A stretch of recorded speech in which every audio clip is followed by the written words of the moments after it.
आज जो हायकोर्टाचा निकाल आला त्याच्यामध्ये 2006च्या मुंबईमध्ये झालेल्या साखळी बॉम्बस्फोटातील सर्व आरोपींना निर्दोष मुक्तता मिळालेली आहे।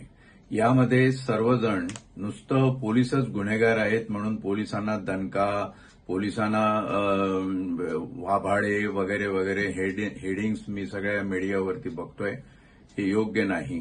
खरं तर 19 वर्ष आज या खटल्याला झाली।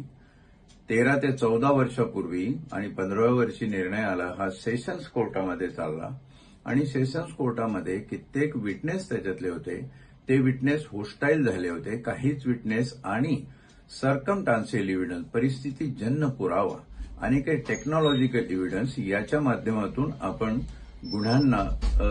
गुन्हेगारांना दोषसिद्धी देऊ शकलो। आता त्या सबबीवर हायकोर्टामध्ये जाऊन जर त्यांनी पोलिसला दिलेल्या स्टेटमेंट, त्यानंतर कोर्टामध्ये झालेली त्यांची जबानी आणि हायकोर्टामध्ये परत त्यांचं वक्तव्य कसं रेकॉर्ड करून घेतलेलं आहे किंवा रेकॉर्ड केलेल्या वक्तव्याकडे कसं बघितलेलं आहे, तर मला वाटतं प्रत्येक जण खूप वर्षानंतर जर एखादा विटनेस देत असेल तर त्या विटनेसच्या स्टेटमेंटमध्ये अपरिहार्यपणे तफावत ही येतेच।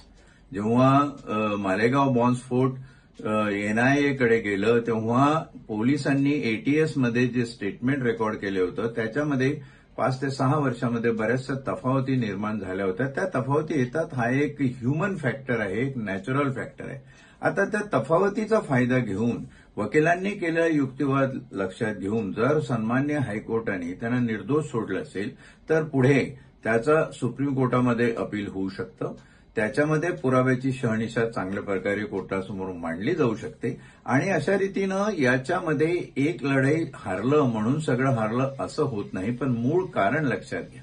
पोलिसांच्या तपासावर अंगुली निर्देश करून त्यांना नावं ठेवण्यापेक्षा जे विटनेसेस आहे, ज्यांची एक व्यक्तिगत नव्हे, सामाजिक नव्हे, राष्ट्रीय जबाबदारी असते, त्यांचं वागणं इथं कसं आहे, त्यांच्या जबान्यांमध्ये तफावत का निर्माण होते आणि तो फॅक्टर कसा पोलिसांच्या अखत्यारीत अजिबात नाहीये।